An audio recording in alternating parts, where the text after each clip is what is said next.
ഒക്കെ പഠിക്കുന്ന സമയത്ത് നമുക്ക് എല്ലാവർക്കും കുഞ്ഞു കുഞ്ഞു ഇഷ്ടങ്ങളൊക്കെ ഉണ്ടാവും. അങ്ങനെ ചേട്ടന് ആരോടെങ്കിലും കുഞ്ഞു കുഞ്ഞു ഇഷ്ടങ്ങളൊക്കെ ഉണ്ടായിട്ടുണ്ട്?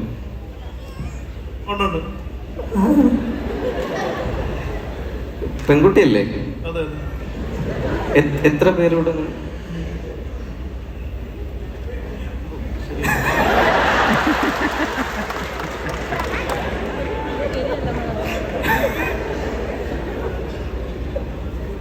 കറക്റ്റായിട്ട് പറയണം. അത് ഒരു ഉദ്ദേശം 3-4. ശരി, സത്യസന്ധനായിട്ടുള്ള മനുഷ്യരെ ഇങ്ങനെയുള്ള ആളെ എനിക്ക് സ്റ്റേജിൽ ആവശ്യം. വൈഫ് വന്നിട്ടുണ്ടോ ഇവിടെ? എവിടെ എവിടെ ഇരിക്കണേ?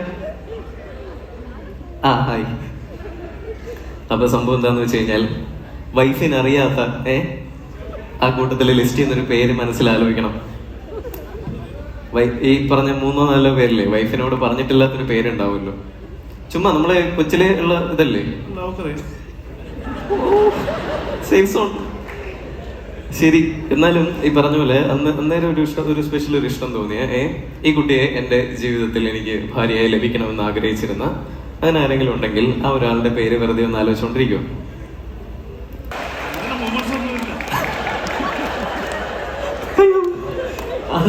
അതല്ല, ഇപ്പൊ ക്ലാസ്സിലിരിക്കുന്ന സമയത്ത് ടീച്ചർ ബോർഡിൽ എഴുതുമല്ലോ, ബോർഡിൽ എഴുതുമ്പോ ഒന്ന് നോക്കുമല്ലോ, ഒരു നോട്ടം. അതാ ഞാൻ ഉദ്ദേശിച്ചേ. ഞാൻ ചോദിച്ചില്ലല്ലോ അതൊന്നും. ചേട്ടാ, പ്രൈവറ്റ് ഒന്നും വേണ്ട, നിങ്ങൾ പബ്ലിക് എല്ലാവരും ഉണ്ട്, എല്ലാവരും ഉണ്ടല്ലോ, ക്ലാസ്സിലിരിക്കുമ്പോ എല്ലാവരും ഉണ്ടല്ലോ. നിങ്ങളെന്തോ ഓഡിയൻസ്. അപ്പൊ ചേട്ടനും ചേച്ചിയും കൂടെ ക്ലാസ്സിലിരിക്കുകയാണ്, അക്കരയും ഇക്കരയും. അപ്പം അക്കരയിൽ ചേച്ചി അവിടെ ഇരുന്ന് ഇങ്ങനെ എഴുതിക്കൊണ്ടിരിക്കുകയാണല്ലോ, അപ്പൊ ചേട്ടൻ ഇക്കരയാണല്ലോ. അപ്പൊ ടീച്ചർ ബോർഡിൽ എഴുതിക്കൊണ്ടിരിക്കുന്ന സമയത്ത് ചേട്ടൻ ഒന്ന് നോക്കി കാണും ആ ചേച്ചീനെ. അങ്ങനെയുള്ള കുഞ്ഞു കുഞ്ഞു മൊമെന്റ്സ്, അത്രയല്ലേ വെച്ചാൽ വേറൊന്നും വേണം. കണ്ണടച്ചിരിക്കും. ഞാനൊരു പാട്ടിട്ട് തരാം ആ കാലഘട്ടം ആലോചിക്കാൻ വേണ്ടിട്ട്.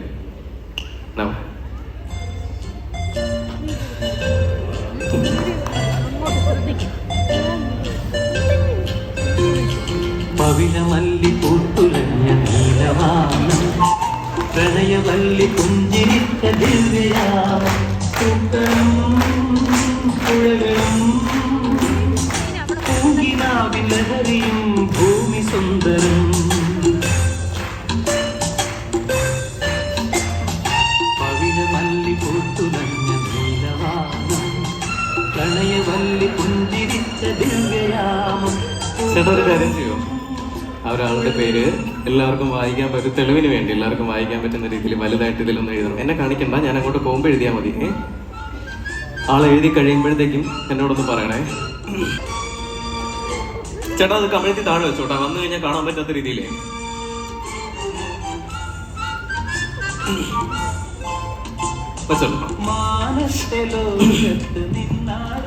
കസേര അടുത്തൊന്ന് ഇങ്ങോട്ട് വരും, പേന താഴെ വെച്ചോ.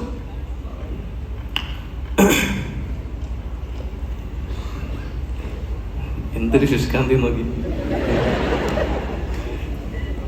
അപ്പം എന്താ ചെയ്യേണ്ടതെന്ന് വെച്ച് കഴിഞ്ഞാല്, ആ പുള്ളിക്കാരിയുടെ പേര് ഇങ്ങനെ മനസ്സിൽ റിപ്പീറ്റ് ചെയ്യണം. ലിപ്സ് അനക്കാൻ പാടില്ല, ചുമ്മാ ഇങ്ങനെ മനസ്സിലാലോചിച്ചാൽ മതി. ഇൻ കേസ് ഞാൻ പറഞ്ഞത് ശരിയാണെങ്കിൽ ചുമ്മാ പറയണം, അനന്തകുട്ടൻ അടിപൊളിയാന്ന് പറയണം. പറയൂ, എങ്ങനെ? അത് മതി. തെറ്റിക്കഴിഞ്ഞാൽ കൈയെടുത്ത് തന്നെ സ്ലാപ്പ് ചെയ്യണം.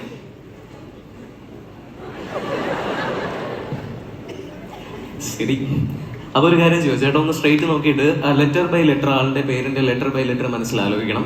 ലിപ്സ് അനക്കരുത്. A B C D E F G H I J K L M N O P Q R S T U V W Q R S N T M P Q R S T U little bit ഒരു droplet ഇങ്ങനെ ഇല്ല, ഒന്ന് straight നോക്കോ. P Q R S T. Have notice ഒരു ക്യാമറയിൽ close എടുത്താൽ കിട്ടും ഒരു ചെറിയൊരു വൈബ്രേഷൻ ഇങ്ങനെ അവിടെ വന്നു. Repeat the first letter in your mind like yes, yes, yes, yes. First letter ഏതാ? എസ് എസ് ആ ശരി. ഒരു കാര്യം ചെയ്യോ,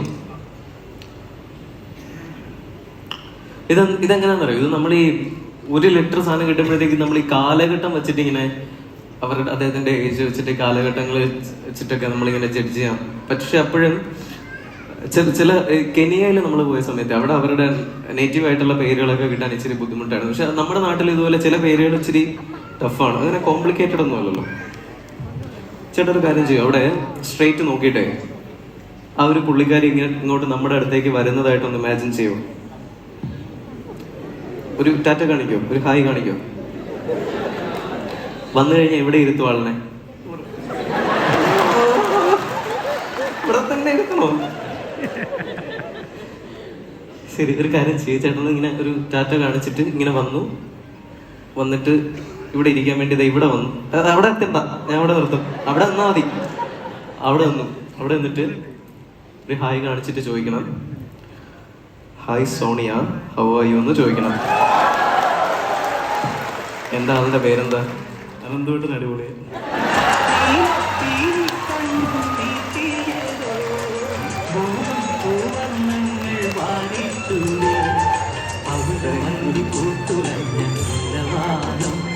താങ്ക് യു സോ മച്ച്. ചേച്ചി ഇവിടെ ഇപ്പൊ വേണ്ട, വീട്ടിൽ ചെന്ന്.